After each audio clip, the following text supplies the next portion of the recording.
This is Victoria Partridge. She's an Uber driver from Las Vegas that was attacked and robbed by 7 women, and it was all caught on dashcam. While I hate making videos like this, it's important to make sure that my community is aware about the dangers of doing rideshare. In this video, we'll be breaking down the dashcam footage. We'll talk about what Victoria did wrong, the terrible response from the police department, Uber's response, why Uber's response doesn't even matter, how to prevent this from happening to you, and we'll even go over things that Lyft and Uber can do to make sure that this doesn't happen to anyone else. According to Victoria, what led to this hostile confrontation started when she went to pick up 7 women even though her van could only hold 6. By the time Victoria realized that there were more passengers than she could actually fit into her car, she had already let the passengers into her car and she wasn't able to convince those passengers to get out, and so she ended up taking the ride regardless of her safety concerns. The 7 women were pretty adamant about taking the ride because they stated that Victoria was their last hope in getting to their destination. That's because Ubers that can carry 7 passengers are both rare and expensive. Victoria noted that the 7-minute drive was mostly peaceful, but she was able to pick up on some signals that something was going down. The woman in the front was constantly turning around and silently communicating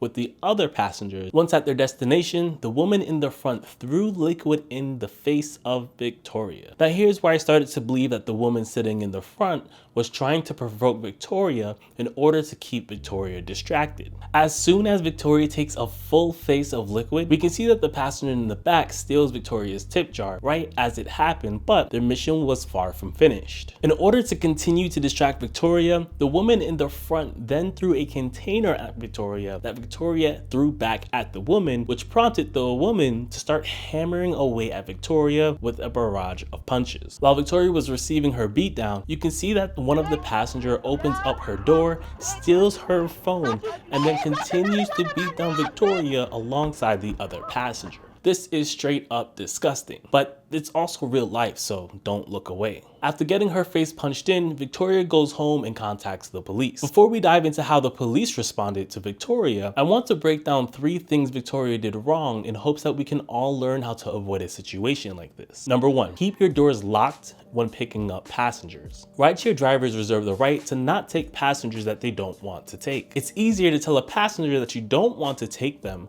if they aren't in your car already. Victoria should have verified the details of her ride before letting any of those 7 women get into her car. Had Victoria realized that there were too many passengers for her car before letting them into her car, it's safe to say that this scenario would have been avoided. Number 2, call the police on passengers who don't respect your car. So she made the mistake of letting them into the car.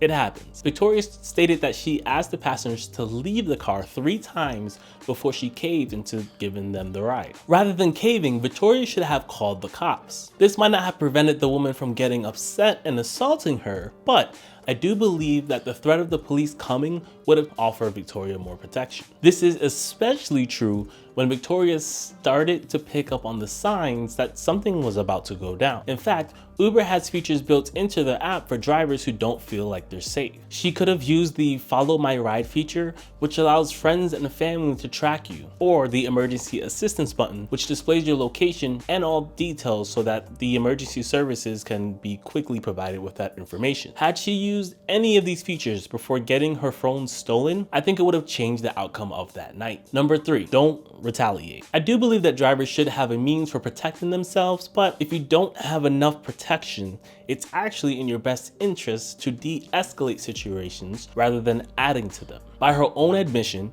Victoria stated that she did give them an attitude at the beginning of the ride, and then at the end of the ride, we can see Victoria throwing the container back at the passenger, which prompts the barrage of punches. In the video clip, we can see that right before throwing the container back at the passenger, Victoria's car was empty and she could have driven away. While these women did seem to have an agenda, and she probably would have been robbed regardless, she might have been able to escape without getting her face bashed in, which I would have much preferred that.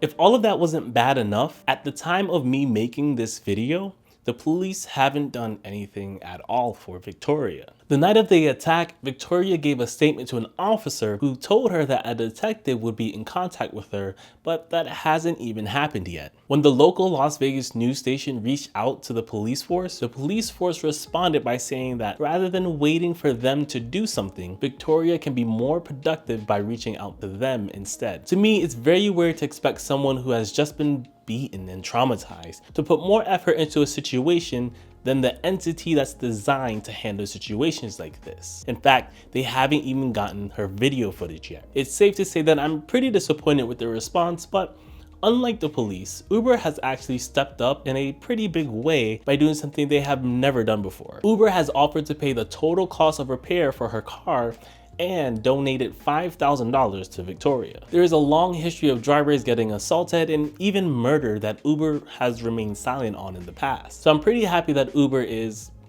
stepping up in a pretty big way. They even released a statement saying, "This brutal attack against the driver is horrifying. The writers should be held accountable and we look forward to helping the police with their investigation." Uber also stated that they have deactivated the account holder and will deactivate the other woman once they find out who they are. But I think all of this is a little crap. Uber might be doing a great job with Victoria, but there's still a lot of issues that Uber can be more productive about in order to prevent situations like this from happening in the first place. For starters, if Uber required passengers to do identification verification, it will cause people to be more careful with how they treat their drivers. As it stands, a passenger can make as many accounts as they want, and that's why I consider Uber's statement about deactivating the 7 women to be a load of crap. At any point, those 7 women can make new accounts and they can actually use whatever names they want to on those accounts because there's no identification verification process. My assumption here is that if Uber were to require passengers to require identification verification,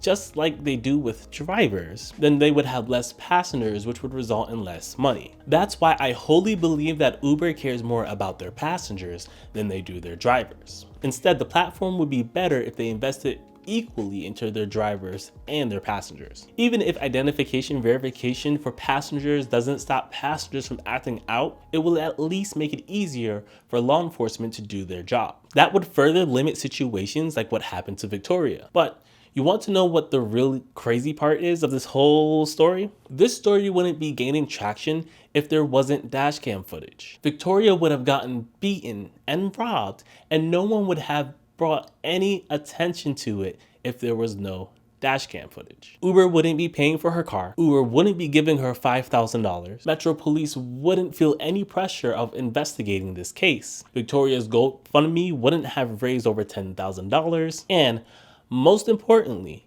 you wouldn't be watching this video, the one that you're watching right now. So if you're a rideshare driver, check out this video I made about the best dashcam on the market and why you need to get one so that you don't end up in situations like Victoria. What the fuck is wrong with you, ho?